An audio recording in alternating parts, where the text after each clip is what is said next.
All right. My man, Bibbs. So what you got? What you smoking? Lighting it up right now. I got a Espinosa cigar.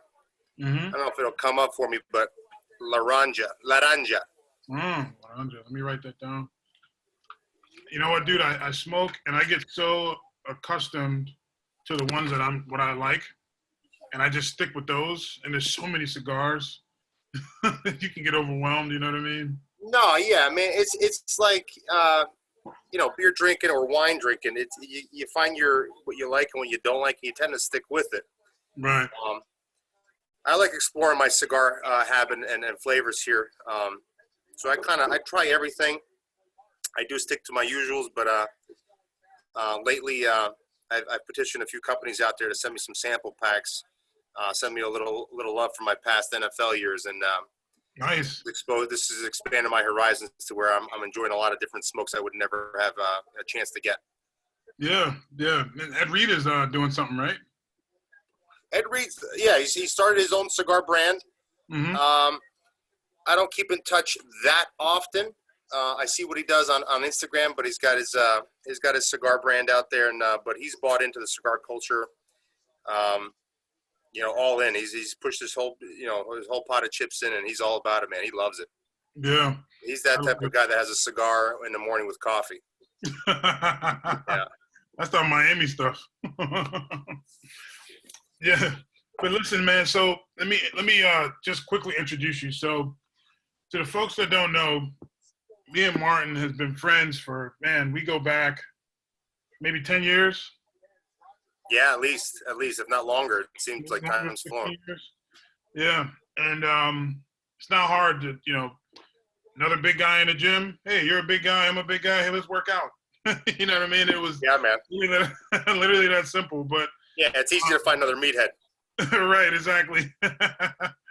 But what people don't know, man, so Martin is from the northeastern Pennsylvania area. Like a lot of friends that I have, some great people in that area. I love that area.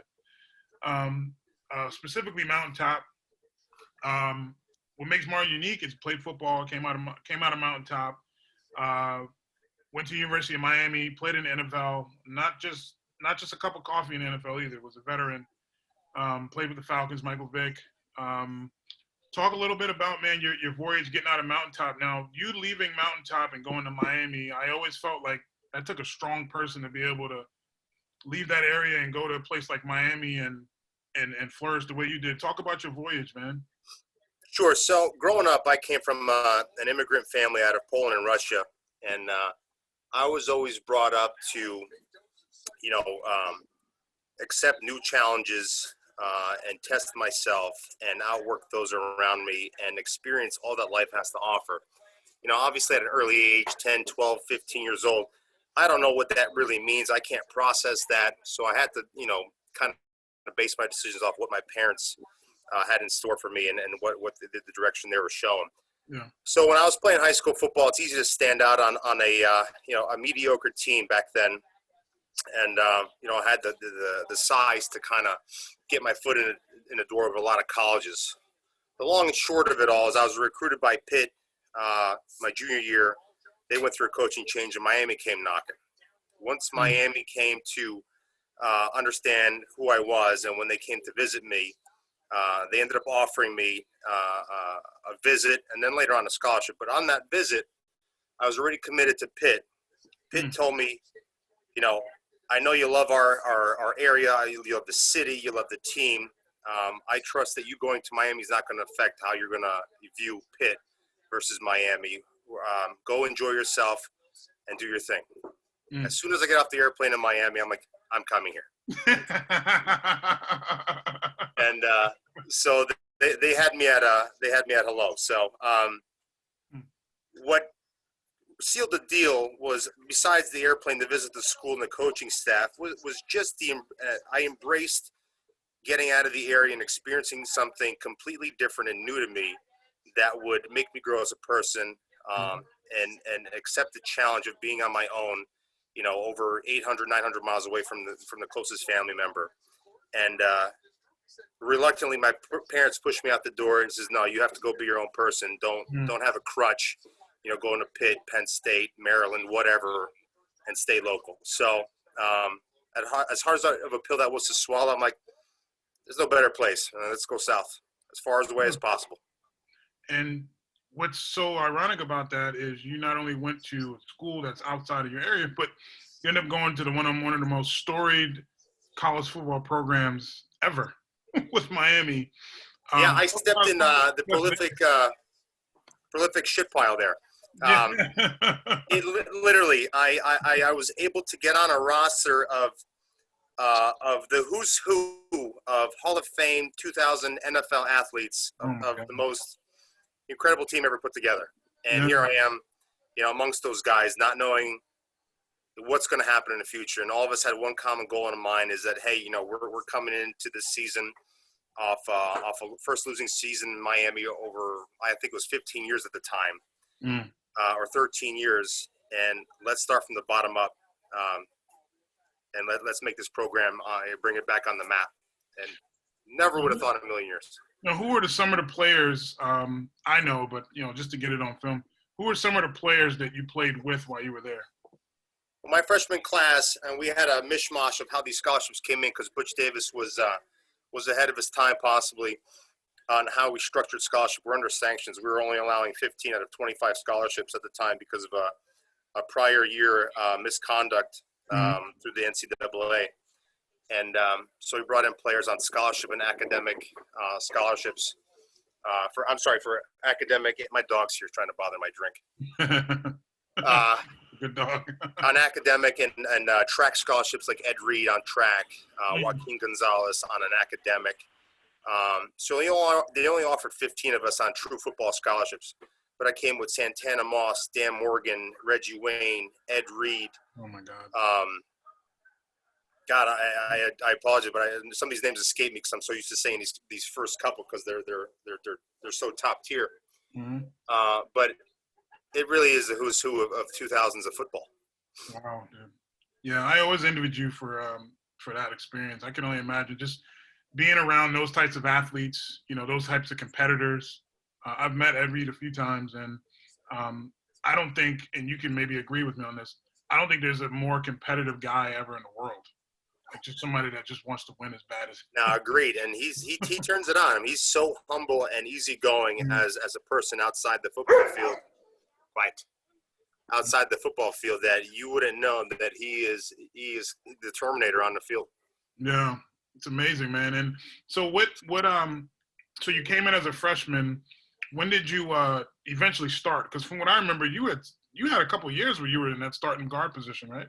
Yeah, I have 42 starts under my belt. My first year there, I was a redshirt.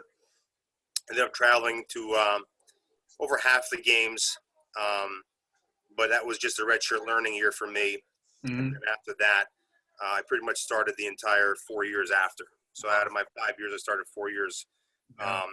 Myself and my right tackle, Joaquin Gonzalez, is like family at this point, were the two first freshmen side-by-side O-line players to ever start for Miami.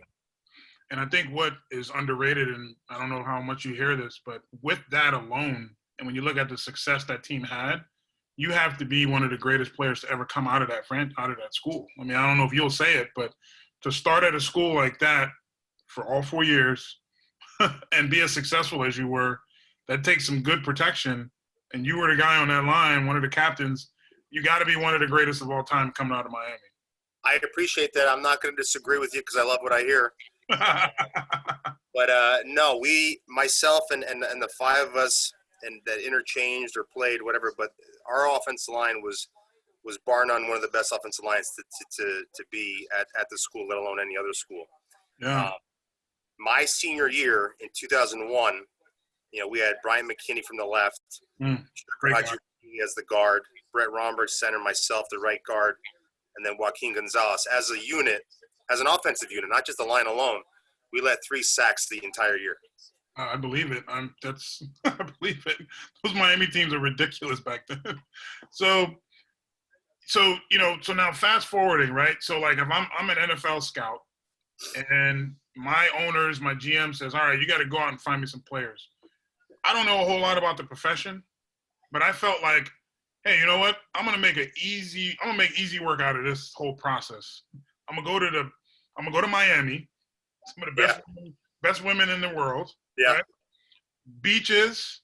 Oh, and by the way, I'm gonna go to University of Miami's practice or pro workouts, and I'm just gonna get you 5 or 6 guys conservatively. Is that kind of how that process went for you? Like, how did that whole thing went? Because you had to have scouts and NFL GMs and ever personnel there almost every day. Yeah, no, I mean, really, you would hear it float on their conversations, float on their lips amongst when you walk by. When we had our pro day, you would hear them all talk amongst each other, and you would hear that our pro day is as good, if not better, than the NFL scouting combine at that period in time, because we were running on turf, natural grass turf, rather than I believe they still had the old AstroTurf in Indianapolis. And we're performing on grass. I mean, we're running, the 40 times, routes, O-line drills, whatever have you. And you would hear the NFL scouts talking like it's really like shooting fish in a barrel here, picking up an athlete that'll start for us day one. Yeah. That's insane, man. I can only imagine. That just doesn't seem like a difficult job. No, we made a lot of easy decisions for the GMs and scouts back in the day. Right. Now, you got drafted by the Falcons? I got drafted in the 4th round, number 116. As the story goes, they traded up to get me in the 02 draft. Okay.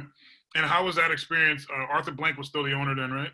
Correct. It was Dan Reeves as the head coach and Arthur Blank as the fresh owner. He was the year before he drafted Michael Vick, number 1 overall. Yeah.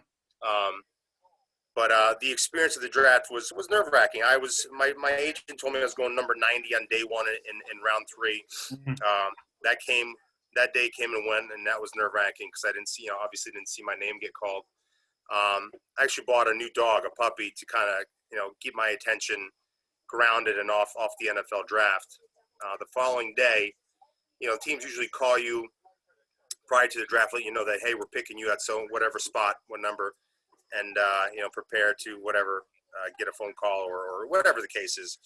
And the Falcons ended up trading up for me, and I forget with whom, and getting me at 116 in the 4th round. So when I saw my name, there was no warning shots. I caught the last 3 letters of my name, BLA, and the team.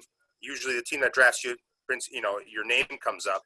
I saw the last 3 letters of my name in the next team, so I originally thought I was going to Denver just because it was exciting.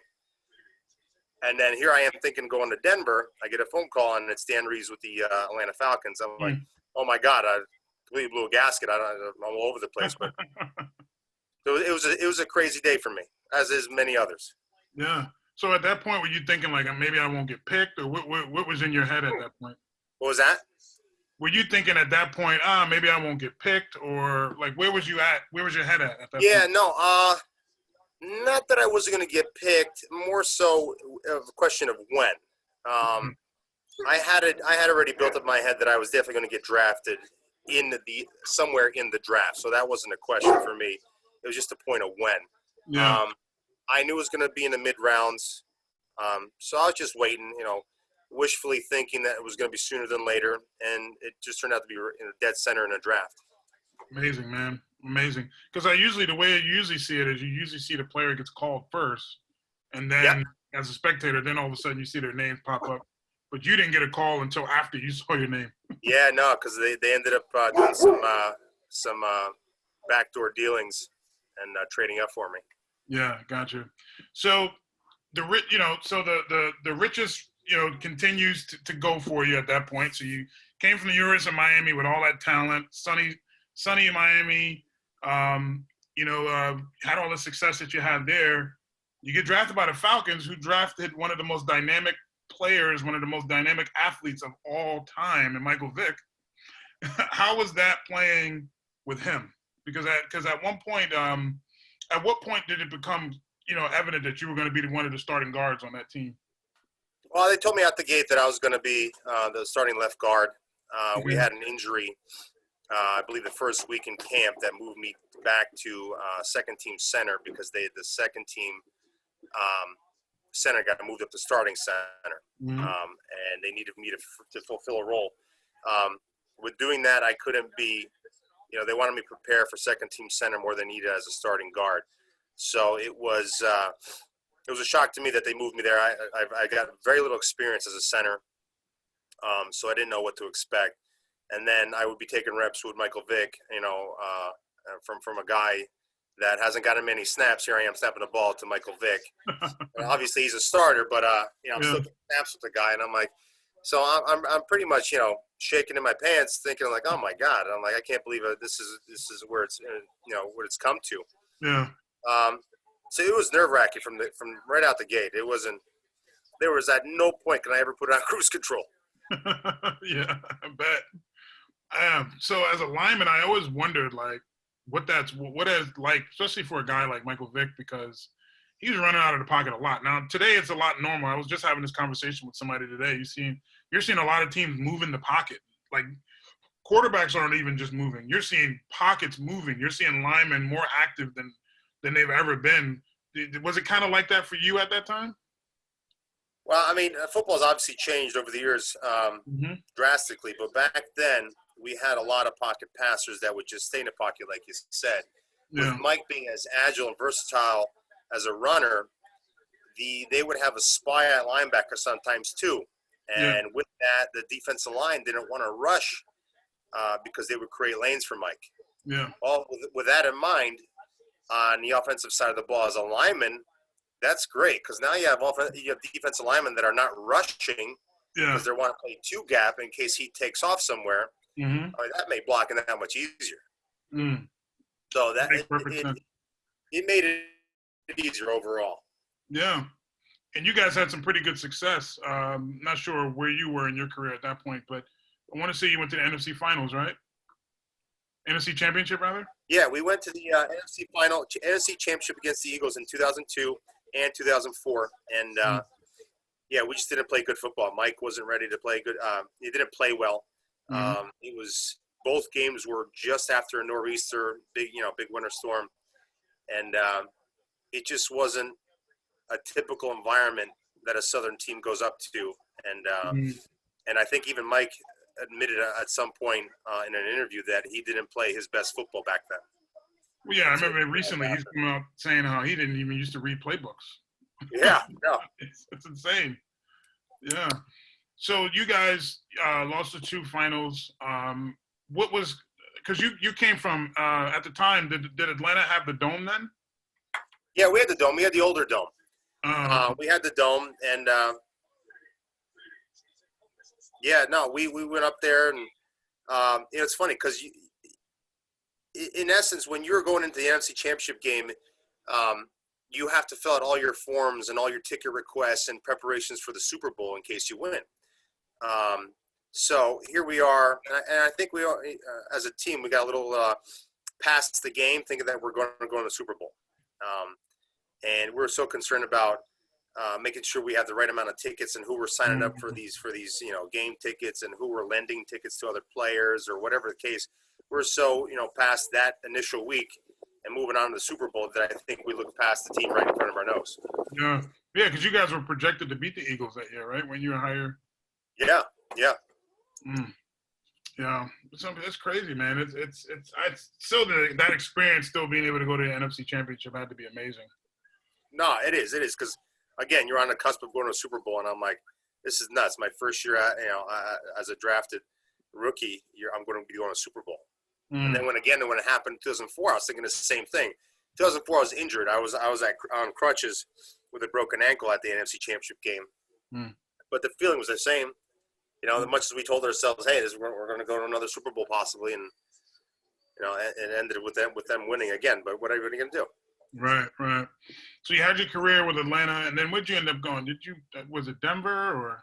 Yeah, I got released out of Atlanta, and I went to Denver the following year. I went to Denver the following year, and ended up getting released after camp in Denver. But I was there when Jay Cutler got his start as a rookie, got drafted. To our surprise, because even our Jake Plummer, our starting quarterback, was was there back then, and he was even surprised that we drafted Jay Cutler. Yeah. Yeah. How did you like it there? How was your experience in Denver? I love Denver. I loved it there. From the facilities to the guys to the city to the locale. There was nothing about Denver I didn't like. I had my second child there, and even the hospital was like 3 years old. And once they learned I was a Denver Bronco, I got preferential treatment. My wife enjoyed it there. I have nothing bad to say about Denver. Yeah. I always hear good people say good things about Denver, man, all the time. I have friends from college that lived there. They moved there right after college, and they said they won't live anywhere else in the world. Yeah, there's plenty to do out there, man. You could be skiing or sun tanning somewhere in Colorado all on the same day. Right. So you got out of Denver, and then you did some bouncing around. Then you did the Arena League. Now you started in the Arena League when it was hot with team out in Philly, the John Bon Jovi's team, right? Yeah, John picked up the team in 2005, I believe. He had that Real World episodes. That he got the Real World house as helpers on the team for publicity and that kind of thing. But I got on with the Soul in 2007 after that year of football in 2006 with the Broncos, and yeah, I mean it was a tough pill to swallow back then because I was going from the NFL to arena football, and that's like going from steak to boiled hot dogs. Yeah. It was a tough pill to swallow, but I had a close friend of mine, Pat Downey, who actually played with in Atlanta in 2002, I believe. That was the offensive line coach and then / head coach in Philly. He's like, listen, we'll pay your way to come out here, check us out, give us a chance. You won't regret it. So after some serious thought, I'm like, what the hell? What do I got to lose? I got to stay in shape. Mm-hmm. The first scrimmage we had versus New York, I fell in love with it. It was a combination of WWE wrestling and football. It was insane. Like I couldn't believe the stuff he could do. The little bit of infighting, no penalties called. The fast-paced game of it all. I mean, as a spectator looking at it, and from my friends and family watching me play NFL football, they're like, well, it is what it is. But then when they got into it, it's really just a show. Yeah. And how could you go wrong on an offense when you're scoring 60, 70 points? You're constantly celebrating. Right. So, I mean, it's just, you celebrate for 3 hours. I mean, that's and getting paid to do it. Exactly. Right. Was the money okay? I mean, I don't think you were getting paid like you were getting the league, but was the money? No. The money was good. I can't complain about the money because again, it was. The NFL is pretty much year long. You get about a month and a half off. That's your time, and with your time, you're preparing for the time that you're going to go back to anyway. Yeah. In arena football, you have a 6-month-long season. You have your 16 games. You have your playoff system, and then when you're off, you're completely off. There's no mini camps, there's no lifting, there's no workout sessions. Your 6 months is yours. So you get paid for the year and you have 6 months off, and your practice day is really only about 5 hours long. Yeah. So it's between it being fun, them paying decent, and by decent I mean in the vicinity of about $100,000 for easy 6-month football, Mike. And they paid for everything else. They paid car note. They paid living expenses. The only thing I was paying for was my wife's car. So I'm like, well, I can't beat it. Right. To be honest, when I got done with the NFL, that was 2006. If they still had Bon Jovi and the Philadelphia Soul in Philadelphia, I'd still be playing without a doubt. Wow, it was that good. It was that good. It was that easy for me, and I enjoyed every aspect of it. I remember you used to tell me stories about how he would invite you guys over to his ranch with his family and stuff like that. Yeah, he would have end of the year party. He would have bye-week parties. Him, Ron Jaworski, Jaws, Ruchi Sambor was always around. They were just hands-on with their ownership, and they were always around, and they're a fantastic bunch of guys. I remember John coming into the locker room one day. He had longer hair back then, and it was flat ironed, and he was wearing his acid wash black jeans, Rockstar jeans, and I'm like, John, your hair looks amazing today. Yeah. Like, F you, babes, concentrate in the game.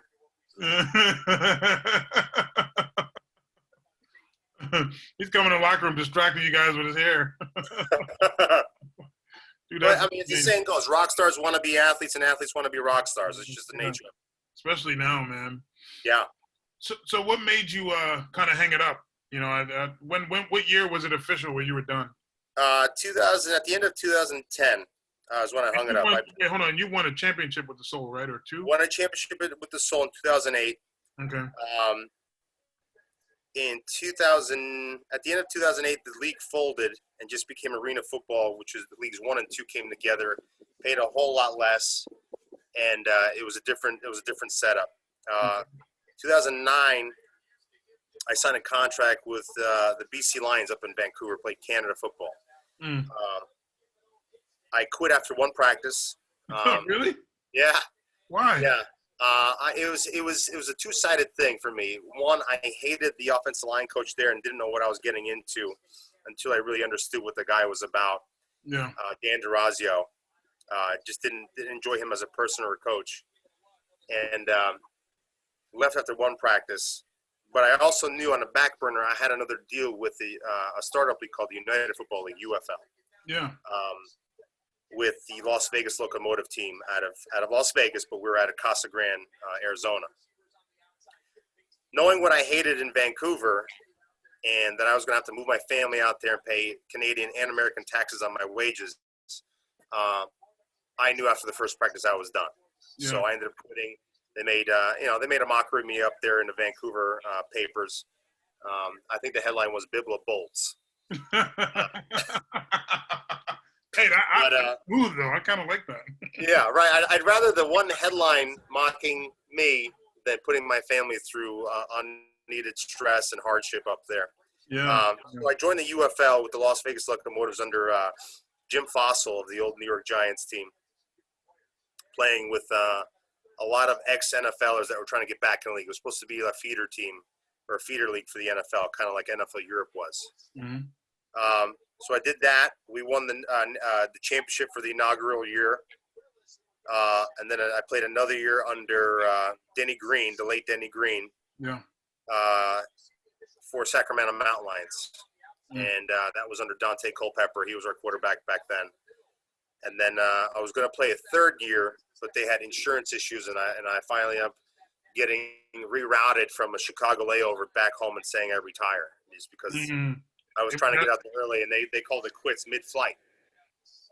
And so that's when you knew. That's when you were like, I'm done. Yeah, I'm not jumping through any more hoops anymore. Yeah, yeah. Well, at that point, you built up enough equity in the NFL and playing in those other professional leagues where. Yeah, and also at that point, it was diminishing returns. How much more can I carry on? How much more can I do before I lose respect for what I'm doing? And it's time to go out with not with my tail between my legs, so to speak. Yeah. And so I ended up retiring for 2 years. Yeah, that's amazing, man. It's an amazing career, and it's funny to transition that because, like I said at the top of this, guys don't realize you play all those years in NFL professional, you live that lifestyle. Then when you're done, then it's like your life starts. Now you got to reinvent yourself.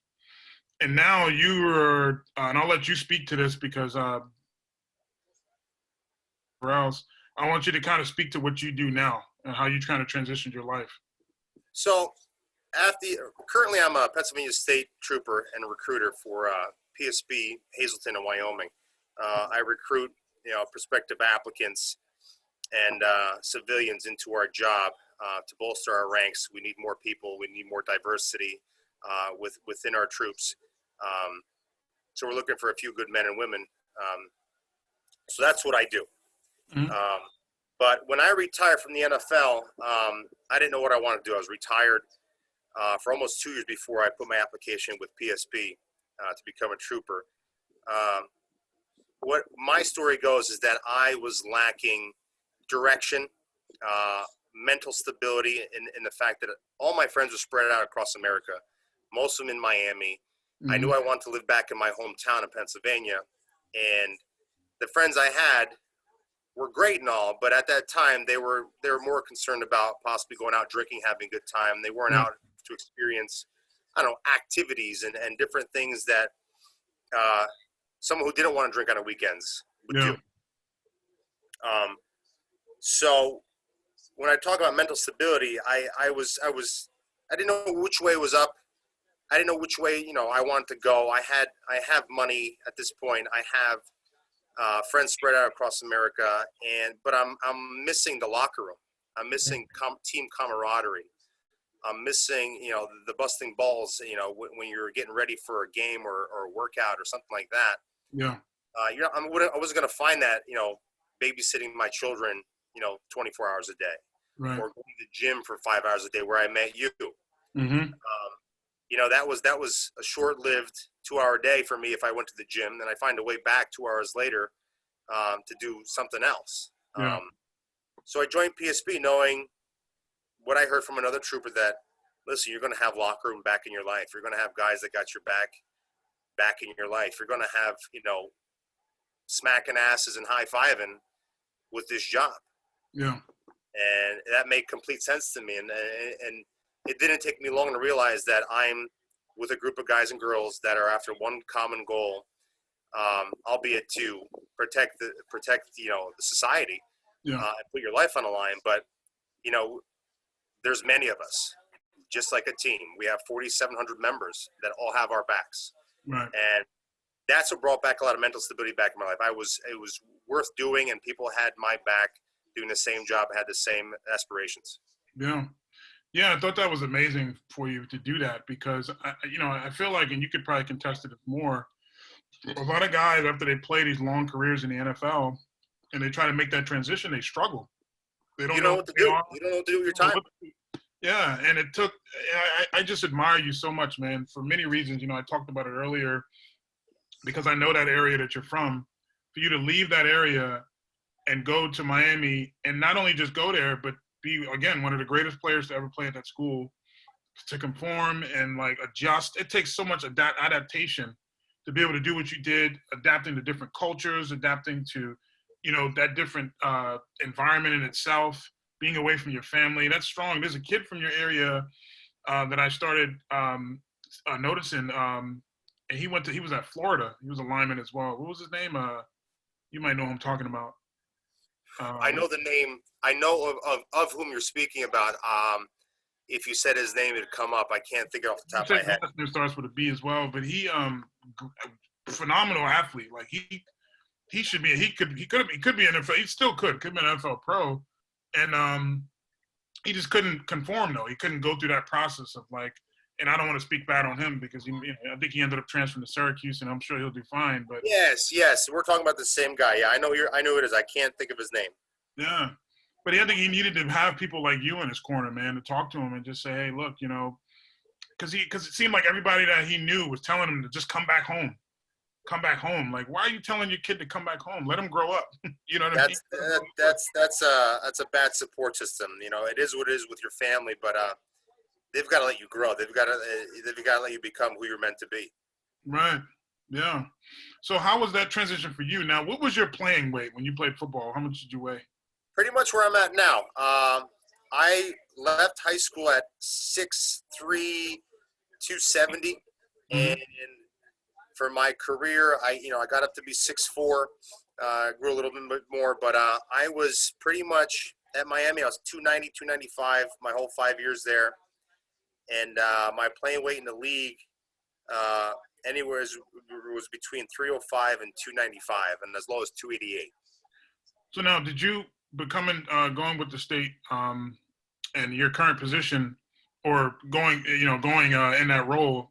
Did you have to go through a process of weight loss and I just picture because I know you, sure. And you're a great athlete, but I'm just thinking did they ask you to do courses and ropes and all kinds of stuff? What was that process? Yeah, our state police training is paramilitary, and for a bigger guy that is not meant to run 3 and 5 miles at a time is hard to do. Right. You know a little bit about football and being a lineman as far as we are built for high intensity short bursts. Right. The average offensive play lasts about anywhere from 5 to 7 seconds. Right. And I could sprint all day long if it's in 40-yard increments. Right. So Now you wake me up at 4 o'clock in the morning at 310 pounds Oh my to God, go run 3 to 5 miles 3 days a week. dude. I'd rather drink, bleach. I don't know. It's insane to ask me to do that, and somehow I got through that. Yeah, I went into our academy at 310 and left at 284. Okay. Yeah, they ran all my muscle off me Yeah. because there was just no time to get extra lifting. And they said it was there for you, Hmm. but after the length of the day, the food you eat, and just the stress of it all, there's nothing in your brain that says, you know what, I'm going to go hit chest really hard today. Right. Right. So, And I always tell people the story, and I know, I got into bodybuilding, and I know some, top level bodybuilders on a personal level. But I always tell the story. You were the first guy that I ever seen that could skull crush 315. The skull crushers, remember that? I'm like, this dude's doing 315 skull crushers. So you weren't doing that at the academy, dude. oh, God, no. God, no. Christ. No, I went into the academy probably the strongest I've ever been in my life overall. Yeah. I was going in there, and I would do 315 for 10s to 10 supersetted with 10 pull-ups at 305 pounds. Oh, my God. So I would do my own body weight for pull-ups, and not many, there's obviously strength athletes out there, and there's CrossFitters that could do pull-ups till the cows come home. Yeah. But I don't see very many 300-pound guys doing 100 pull-ups in a day. No. And on top of that, supersetting with 315 so I do 100 reps of 315 and 100 reps of pull-ups. And they took all that away from me, the state police did. But I get to do what I love, so it was a trade, and I'm near that status again, pull-up and bench press, because we all live and die by bench press. Every Monday is International Bench Press Day. Of course, yeah. But I still keep up with squats and my other lifts. But I was good once, but not as good as I once was. Yeah. Well, we're getting older now, man. Yeah. Father time. Yeah. When I found out that you made that conversion, first thing I thought about was, how the hell did he get through that training? Like, I know you're a ridiculous athlete, but a lot of that stuff is anaerobic stuff where they have you running around. So I didn't finish. You asked before, what else did we do? I mean, the running part is obviously the biggest problem in my athletic standpoint. But we had the rope climb there, but there's technique to that. We had the 2 straight ropes and the 1 knotted. But once you get the technique down of climbing a rope, it's not that hard. You use a lot of your lower body to hoist yourself as far as pulling. We had pull-ups there. I just told you I felt great about pull-ups. We had monkey bars there, and then we had a lot of calisthenics, which is just a nice way of saying busy work. Yeah. Now there's a lot of CrossFitting going on at our academy, so it's not quite as old school anaerobic training. Yeah. Then we have the pool there. We would swim laps for like at least an hour and a half. We would do life-saving skills in the pool, and it'd be one of the few times that you were sweating in water. Yeah.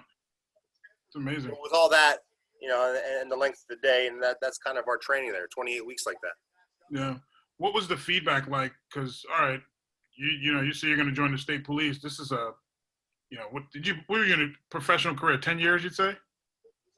In football, 10 years professional football, 5. 10-year NFL veteran, a guy who played in an NFL championship, wants to be a state policeman. How was that amongst your peers? Amazement, open arms. I became the one-trick pony there. They all wanted to talk shop. They wanted to talk football. Yeah. And what's easier than to talk about it than yourself? Right. So I felt nice to sit there and be the star. And more times than not, I'm usually a humble person. I don't bring it up unless you know something about me and you want to talk about it. I don't bring it up. Yeah. Yeah. I don't try to let it define me. But it is what it is, right? And the command staff there embraced that too. They loved knowing that they're getting to talk to an NFL athlete. Yeah. One of the first days there, actually the first day there, we're getting barked at. We're telling to line up in military ranks, and we're sweating in suits. We're carrying 2 huge duffel bags, and this isn't day camp anymore.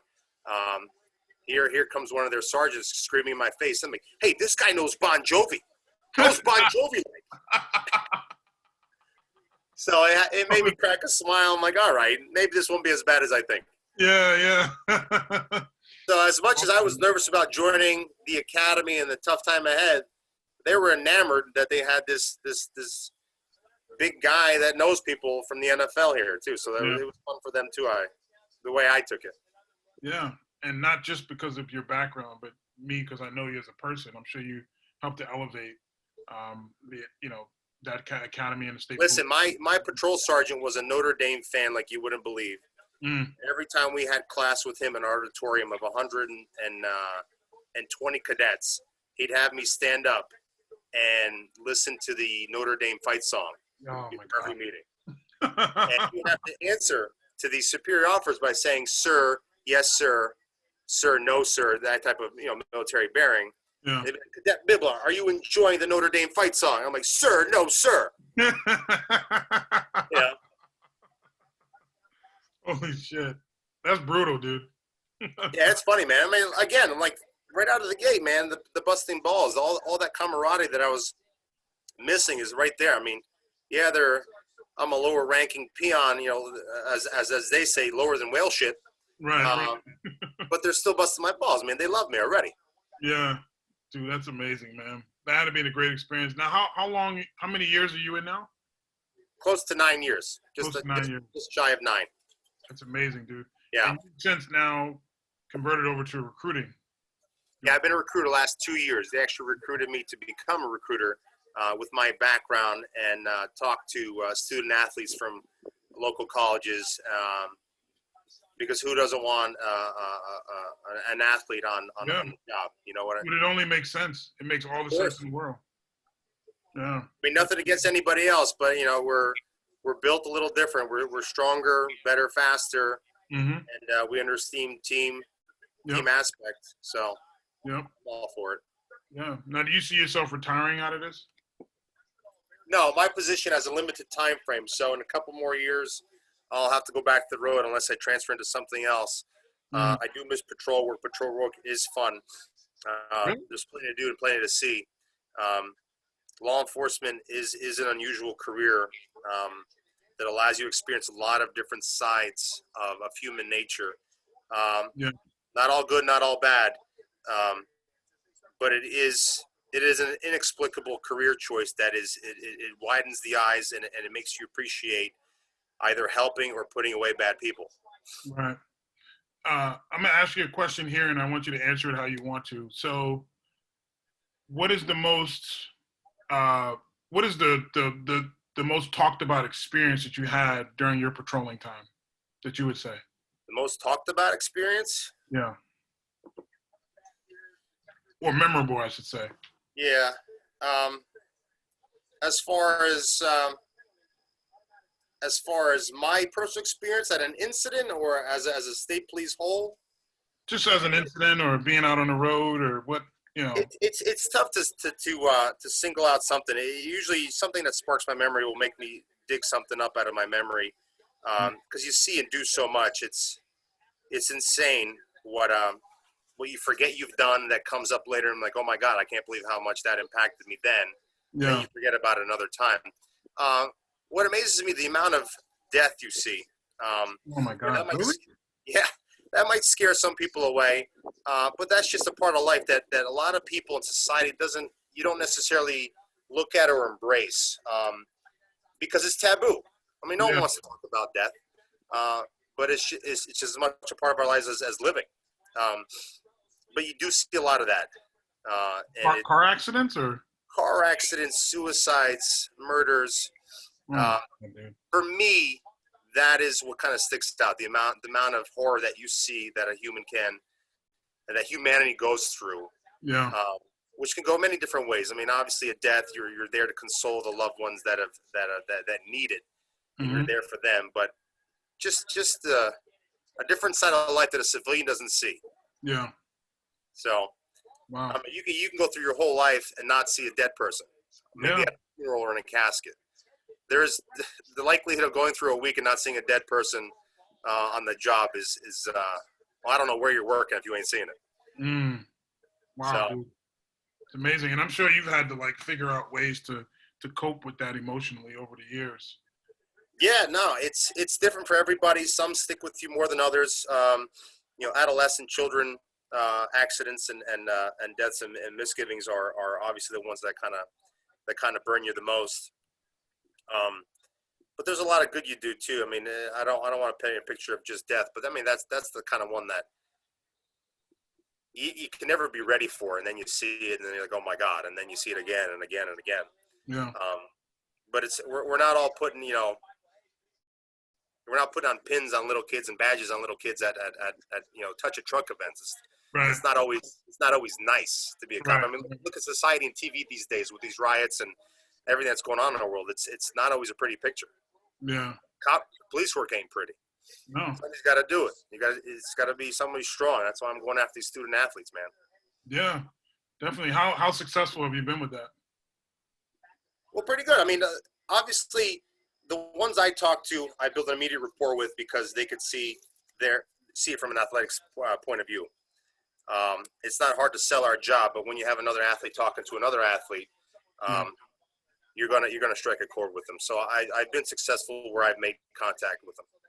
Yeah, that's amazing, man. And I think that's perfect to have you doing that. I mean, your unit is very fortunate to have somebody like that.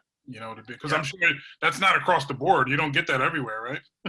No. We have a lot of military guys, and they're awesome bunch of guys and gals that I've been in the armed forces at some point or another. But me not having a military background, I can only relate in acknowledging what they've gone through, but I've never experienced anything. Right. So, I don't.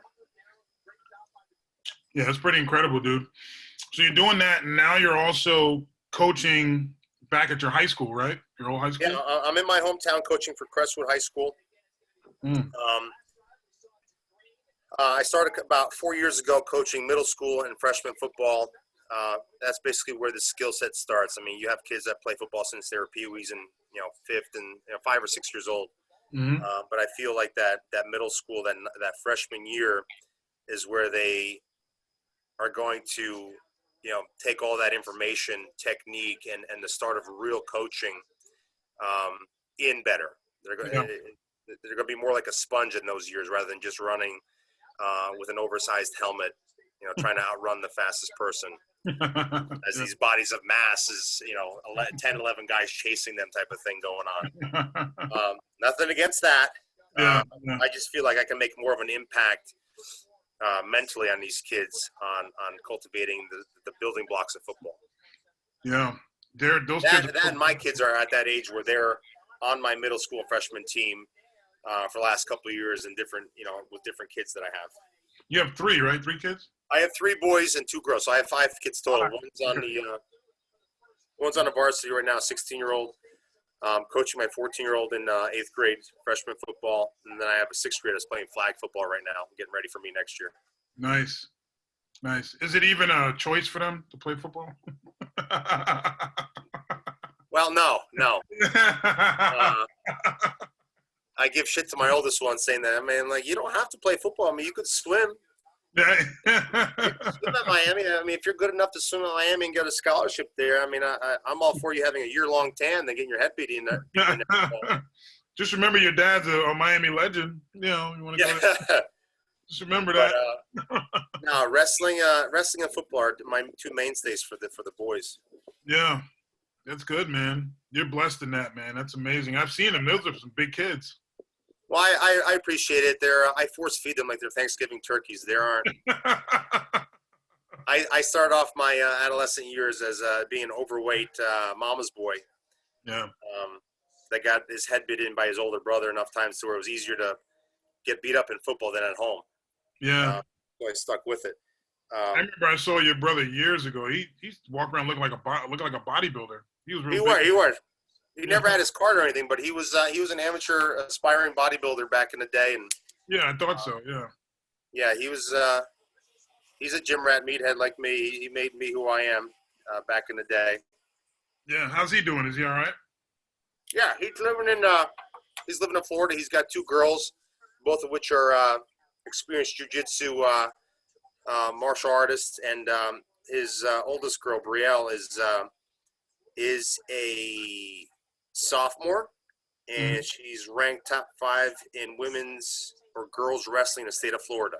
Girls wrestling. Holy. Yeah, Wow. that's taken off. That's becoming a big thing for female athletes. Wow. Wow. So she's no slouch. She's a beast. And his younger daughter is on her track, on her way too. You Biblas don't mess around. There's only one way. It's the hard way. Holy shit, that's intense. Well, man, it's been a pleasure to reconnect with you. I found you back on Instagram. Me and you haven't spoken in years. Yeah. And it was a blessing to see you. You too, man. That's the beauty of friendship, man. We could just pick up where we left off. Yeah. I think the last time we spoke, we were talking about how awful Miami football was, and now this year, there's a little more optimism, right? Yeah. There's a lot. I mean, we lost to Clemson, but I think we're a little shell shocked. But this year looks very optimistic as compared to the last 15 years. Yeah. How do you like De'Aaron King? What do you feel about him? Love him. He's fast paced. He gets the ball off quick. Mm-hmm. Offensive linemen look like they're protecting him a lot better than years past, and I think it has to do with his style of football and our new offense. Yeah, I think he made a good decision. It was really weird for him to leave Houston like he did. People didn't really know. But I knew he had a plan. You had to know that he had something up his sleeve. And because I think out of Texas, he was like the best player in the state, which is very ridiculous to say that out of Texas. Sure. Yeah, no. I don't know what changed his mind. Obviously, they've had to have some sort of rapport at Miami with the guy. Yeah. But I know we had a bad stroke of luck. I remember going down to Miami last year or the year before, and I forget our quarterback's name at the time, but he was walking in to the locker room as I was standing outside of it because I was trying to talk to the equipment staff on getting a pair of gloves and a T-shirt for my kids. Mm-hmm. And here he comes walking, and I ended up talking to him. My wife recognized him before I did, and he introduced himself. I introduced myself, and I started to talk to him, and I started to talk down to him. Mm. And I started to tell him how I feel and how the alumni feel and what he needs to do to get better and get the city around him as well as the players. When I spoke to you, you weren't in a good place about it, dude. You were not. So I ended up raising my voice and pretty much bashing the guy. And my wife grabs a hold of my elbow. She's like, "What are you doing?" You're right. I'm like, "Yeah, you're right." I don't know. That came from a bad place. Yeah. Well, these guys got to realize where they're at. Like, you know what I mean? Like, that's one of the most successful. You guys took pride in being the best. Yeah. It wasn't just like it just happened, by luck. Oh, we got the talent. No, you guys had guys that came there, the coaching staff. Everyone was committed to we're going to be the best. We have the best players. We're going to beat everybody. And they just lost that swagger. Yeah, and unfortunately for many years after that early 2000s run of things, there was players there that were just hanging their hats on old time swagger, right? And becoming a fat cat, which, as the saying goes, fat cats don't fight, and there was no fighting these guys, right? And hopefully in the last couple, this year and last year, the rebuilding has begun, and you could say we've been rebuilding for the last 16 years, but I think we're on the upward trending motion to get back to national prowess. I mean, our ranking right now, I think we're 13. So, but I think you're better than 13. Like you said, Clemson is just this year it's going to be the same thing. And we'll see this Saturday. But you're looking at Alabama. It comes down to coaching, man. Like, look at all these Division I programs. You see all these athletes. I mean, there are athletes. Some are better than others. Yeah. And some programs are obviously better than others with their athletic standpoint. But if you compare it to cars, everybody's garage is full of Ferraris and Lamborghinis, man. It's all about ownership. It's about coaching. I agree. I mean, Florida State, you're telling me their athletes are not as good as Ohio State's and Clemson's? No, it comes down to coaching. Yeah. And that's what I think at Miami right now is a big deal. Coaching and staff has really transformed these guys. Coaching, the staff, and the culture you create. Yeah. Those are the guys that comes in and they can change the culture, change everything, make it disciplined. Like, a lot of people don't understand guys like Nick Saban aren't great just because he knows how to draw up defensive plays. He understands how to run a culture. He understands how to manipulate guys to knowing that discipline should be first and foremost. And it's just, people don't realize how important that is. For sure. Yeah. I was looking at you guys' roster before you and I got on, and who's the one defensive end? He might be the best defensive end in the country. What was that kid's name? He's unreal, unblockable. Was it Currently? What's his name? No, Currently you're talking about? I think that's him. Yeah. No. I'm saying currently, like right now, the roster. Currently, yeah. Currently, yeah. I don't even know the guy's name. Yeah, it's a shame. I'm not paying attention. On that roster. Yeah. No, University of Miami, and it's amazing to say. How often do you go back? Do you go back much at all, or? Well, with COVID, it's a different story. But in years past, I try to get down at least once a year, if not 2 to 3. Oh, okay. My brother from another brother, Joaquin Gonzalez, him and I have been close ever since we met in '97, and we really have been through the gamut of everything. And our wives have known each other from the start of our careers at Miami, and love is all around between our wives, our kids, ourselves, and there's really, I mean, it's great. I can go down there. I go down there, to visit him, and then the school is just an afterthought. Yeah. Now he lives in Miami. Yeah, he lives in Miami. He has a company, Tire Group International, TGI. But yeah, that his family, his older brother, his parents, his sister, they're just extended family at this point. They're my Cuban adopted parents. Nice. Yeah. You go down there and steal some food, huh? Food and cigars. Yeah, I bet, dude. I bet. That's amazing, man. To have that kind of camaraderie. Did he play in the NFL? Yeah, he played. He got drafted by the Browns, played for the Browns and the Colts before he hung it up, and got recruited by his older brother to run the company. Nice. Yeah. It's amazing, man. It's amazing.